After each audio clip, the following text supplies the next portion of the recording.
akhirnya sampai di rumah.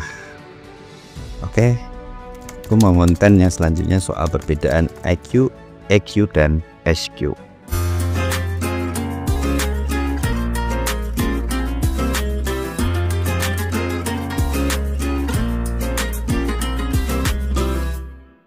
Dari namanya, ketiganya memang serupa, tapi IQ, EQ, dan SQ memiliki perbedaan yang signifikan. Satu-satunya persamaan antara IQ, EQ, dan SQ adalah ketiganya digunakan sebagai ukuran kecerdasan seseorang. Lalu apa saja perbedaan IQ, EQ, dan SQ? Yuk langsung kita bahas.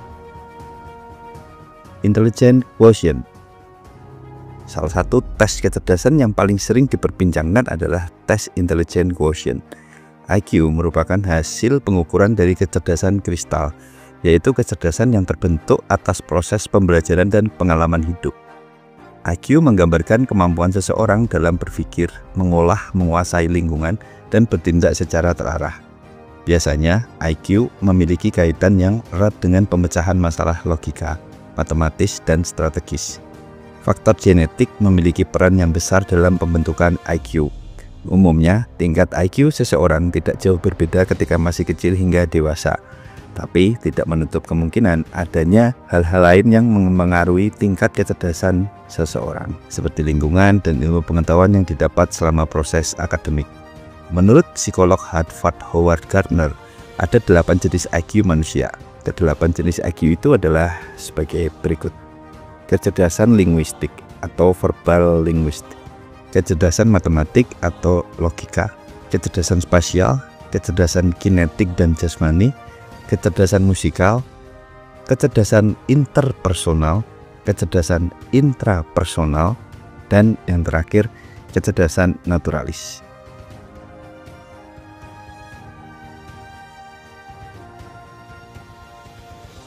Emotional quotient. Banyak yang berpendapat bahwa emotional quotient lebih penting daripada IQ dalam dunia kerja. EQ adalah kemampuan seseorang untuk menerima, menilai, mengelola, dan mengontrol emosi dirinya dan orang-orang di sekitarnya. Kecerdasan emosional mengulas tentang perasaan diri sendiri dan orang lain, empati, cinta, motivasi, serta kemampuan menanggapi berbagai situasi yang ada. Hal-hal ini sangat penting dalam dunia kerja. Faktanya, kamu tidak akan bekerja sendiri. Kamu akan berurusan dengan banyak pihak seperti rekan kerja, atasan, dan klien. Untuk itu diperlukan kecerdasan emosional yang baik agar kamu bisa menjalin kerjasama yang baik juga. Salah satu perbedaan IQ, EQ, dan SQ adalah dari berbagai kategorinya. Jika IQ memiliki 8 kategori, EQ memiliki 5 kategori utama: self-awareness, self-regulation, motivasi, empati, dan kemampuan bersosialisasi. IQ tidak selalu sejalan dengan EQ. Seseorang yang memiliki IQ rendah bisa saja memiliki EQ yang sangat tinggi. Di samping itu, EQ juga bukan bawaan sejak lahir. EQ bisa diasah, diperkuat, dan diajarkan kapan saja melalui pendidikan karakter, memahami perasaan orang lain, dan sebagainya.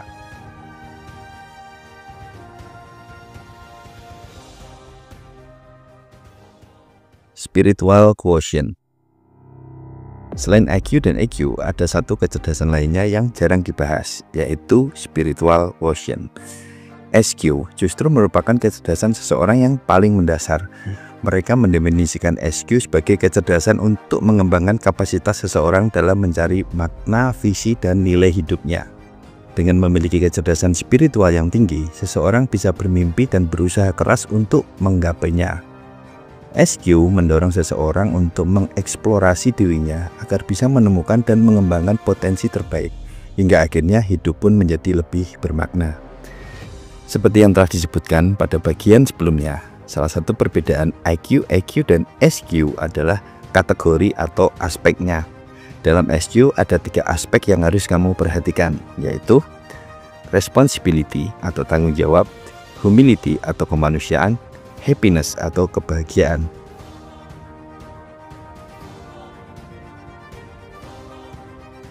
Perbedaan IQ, EQ, dan SQ dari penjelasan tadi, kita bisa menarik kesimpulan dari ketiganya. IQ adalah ukuran kecerdasan intelektual, EQ adalah ukuran kecerdasan secara emosional, sedangkan SQ adalah ukuran kecerdasan dari segi spiritual. Ketiganya memiliki aspek atau kategorinya masing-masing. Kamu bisa mengembangkan aspek-aspek tersebut untuk meningkatkan 3 jenis kecerdasanmu. Nah, itulah perbedaan antara IQ, EQ, dan SQ. Sekarang kamu sudah lebih paham kan? Biasanya banyak sekolah formal mengadakan tes IQ, EQ, dan SQ bagi para siswanya. Dengan begitu, sekolah berharap para siswa bisa mengenal dirinya lebih dalam melalui berbagai jenis kecerdasan tersebut. Jika kamu tertarik untuk mempelajari ketiga tes kecerdasan ini lebih dalam, kamu bisa subscribe channel ini.